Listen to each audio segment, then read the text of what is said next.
अवगुण कहे जाते हैं।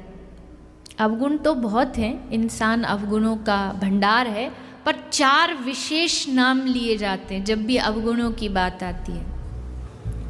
काम, क्रोध, लोभ और चौथा मोह। इन 4 अवगुणों की विशेष बात की जाती है कि ये 4 तो सब में पाए ही जाते हैं। काम है, क्रोध है, लालच है और संसार के प्रति मोह है, विषयों के प्रति मोह है। तो ये चारों जो अवगुण हैं ये छूटेंगे कैसे? और क्या भागवत इन चारों अवगुणों को छुड़ाने के लिए सुनाई जाती है? बड़े ध्यान से सुनना, क्योंकि फाउंडेशन मजबूत होगी तो बिल्डिंग भी अच्छी बनेगी। असल में हमारी सत्संग, कथा, भागवत सुनने की फाउंडेशन ही गलत है। हमारी नींव ही इस रूप में रख दी गई थी कि भागवत सुनने से काम बन जाते, ऐसा बन जाता है। अब नींव ही गलत पड़ गई तो फिर बिल्डिंग कहाँ से अच्छी बनेगी? पहले समझिए, क्या भागवत सुनने से काम, क्रोध, लोभ, मोह को ये दूर हो जाएं अवगुण, इसलिए सुनी जाती है? तो कहा नहीं, ये अवगुण दूर होना तो बड़ा मुश्किल काम है। तो भागवत क्या करेगी? बोले काम, क्रोध रहेंगे तो आपके भीतर, लेकिन जो संसार के प्रति थे अब वो मुड़कर के भागवत उन अवगुणों को कृष्ण से जोड़ देगी और फिर वो अवगुण अपने आप कृष्ण से जुड़ते गुण बन जाएंगे। कैसे? काम माने एक प्रकार की इच्छा। अब इच्छा भगवान से कैसे जुड़ेगी? बोले काम हो, इच्छा हो। किसकी इच्छा हो? भगवत प्राप्ति की। एक श्रीमद् भागवत में जहाँ रास पंचाध्याय, वहाँ एक श्लोक आता है। जब गोपियाँ दौड़ी दौड़ी आ रही हैं श्री कृष्ण से मिलन के लिए, जब बांसुरी सुनी है, तब श्री सुखदेव जी ने गाया है, निशम्य गीतम तदनंग वर्धनम।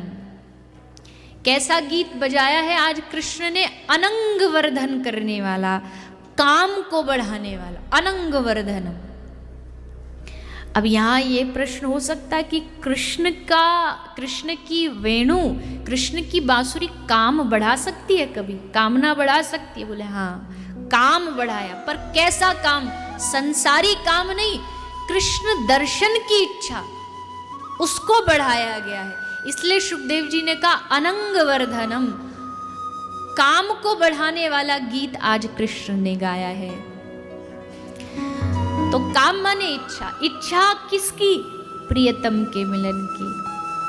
फिर काम के बाद आता क्रोध। क्रोध सबके अंदर होता है कि नहीं होता? है ऐसा कोई सिद्ध महापुरुष यहाँ पर जो हाथ उठा के हिम्मत से कह सके जी हाँ, हम में नहीं है क्रोध,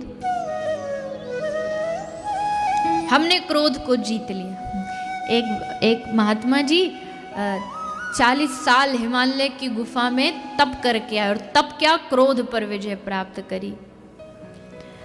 तपस्या करके आ गए बिहारी जी के मंदिर में। बिहारी जी के मंदिर तो आपको पता है कितनी भीड़ होती है वहाँ। कौन किसको, कोई वीआईपी सब कोने में धरे रह जाते हैं, सब एक दूसरे को धक्का देते हैं। तो किसी का पाँव वो बाबा के पाँव पे चढ़ गया तो बाबा एकदम गुस्से में बोले, खबरदार, तुझे पता नहीं मैं कौन हूँ? मैं फलाना महात्मा, 40 साल हिमालय में रह के मैंने क्रोध पर विजय प्राप्त की, तेरी ये हिम्मत, तू मेरे पाँव पे पाँव रख रहा है? भक्त बड़ा हंसा, बोले वाह महात्मा जी, 40 साल में आपने ये विजय प्राप्त करी कि पाँव पे पाँव धर दिया तो आप आग बबूला हो गए।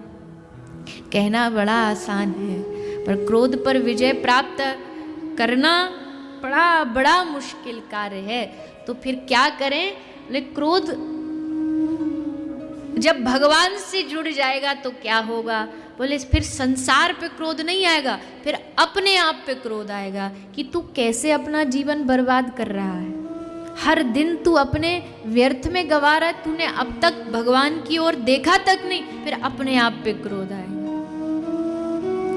अपने आप पे हीन भावना आएगी। कई लोग कहते ना, मैं बस गलत होते नहीं देख सकता, बस ये ही नहीं सहा जाता मुझसे, लेकिन जब खुद गलत करते तब अपने आप को कभी कहा कि तू कितना अपना समय व्यर्थ कर रहा है, ये भी तो गलत है? कभी अपने आप पे क्रोध किया? नहीं। तो काम क्रोध, क्रोध आएगा पर किसी और पर नहीं, अपने कर्मों पर, कि मानस मनुष्य देह मैंने व्यर्थ में गवा दी। स्मरण क्यों नहीं हो रहा मुझसे भक्ति क्यों नहीं हो रही, मुझे भगवान पे पूर्ण भरोसा क्यों नहीं हो पा रहा? फिर अपने आप पर क्रोध आएगा। काम, क्रोध। तीसरा लोभ। लोभ किस चीज का होगा जब भगवान से जुड़ जाएंगे? बोले उनको निहारने का लोभ, उनको छूने, उनको स्पर्श करने का लोभ, उनको देखने का लोभ, उनके साथ बातें करने का लोभ, ये लोभ प्रकट होगा। फिर संसारी लोभ लुप्त हो जाएंगे, फिर भगवान को प्राप्त करने का, उनसे बातें करने का मन में लालच जागेगा, वृंदावन आने का लोभ जागेगा कि हे बिहारी जी, हे राधा रमन जी, हे श्री जी, हमें वृंदावन बुला लो, हमें वृंदावन बसा लो, फिर ये लोभ जागेगा। काम, क्रोध, लोभ, और तीसरा है मोह। मोह होगा पर किससे होगा? ले एकमात्र अपने प्रियतम से मोह होगा, और वहां तो मोह होना भी संसार सागर से पार करा देता है। भगवान से जिसका मोह हो गया, जैसे एक माँ का अपने छोटे से बालक से मोह होता है, एक लोभी का धन से मोह होता है। यही तो कहते हैं बाबा तुलसीदास जी, काम ही नारी प्यारी जिमी, लोभ ही प्रिय जिमी दाम, तिमी रघुनाथ निरंतर, प्रिय लागहु मोहि राम। इतना दे दो बस मुझे। क्या? बोले जैसे कामी को नारी बड़ी अच्छी लगती है, एक लोभी को पैसा बड़ा अच्छा लगता है, हे रघुनाथ वैसा ही मुझे आपसे प्रेम हो जाए, ऐसा मोह हो जाए कि छूटे नहीं। जैसे किसी लोभी को धन से, दाम से प्यार हो जाए, तो आप कितनी भी कोशिश कर लो, उससे कितना भी कह लो भैया थोड़ा बहुत दान देना चाहिए, पर उसको तो इतना मोह की मुट्ठी से छोड़ता नहीं। बाबा तुलसी कहते, हे रघुनाथ वैसे ही मेरा प्रेम आपसे हो जाए, लोभ हो जाए आपके दर्शन का, मैं आपको देखता रहूं, और जितना देखूं लोभ कम नहीं होता। मान लीजिए आपका टारगेट है कि हम 1 लाख रुपया महीना में कमाएं, तो क्या 1 लाख कमाने के बाद मन शांत हो जाता है कि अब इससे ज़्यादा नहीं कमाना? हाँ कि नहीं? आज तक तो किसी का हुआ नहीं।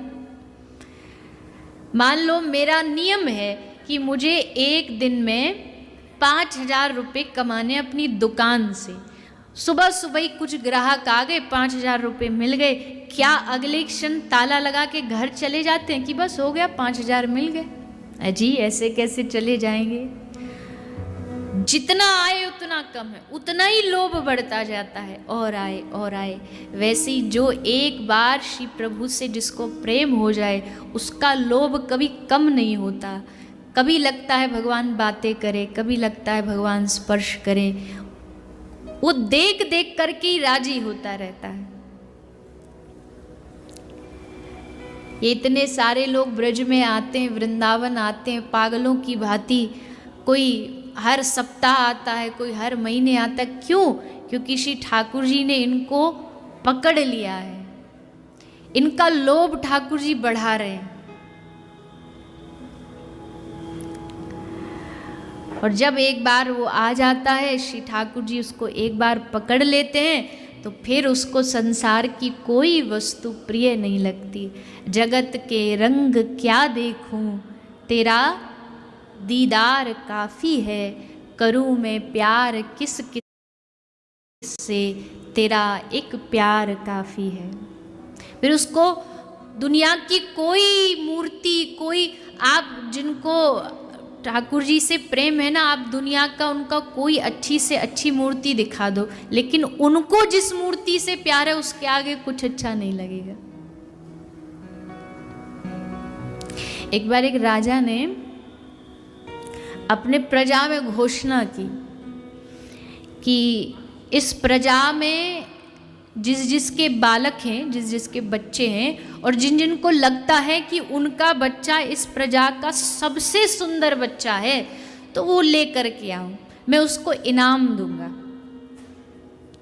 तो सब लेके आ रहे थे, हमारा बच्चा सुंदर। एक मैया आई, उसने आके राजा जी से कहा, राजा जी मेरा बच्चा इस प्रजा का सबसे सुंदर बच्चा है। राजा जी बोले दिखाओ।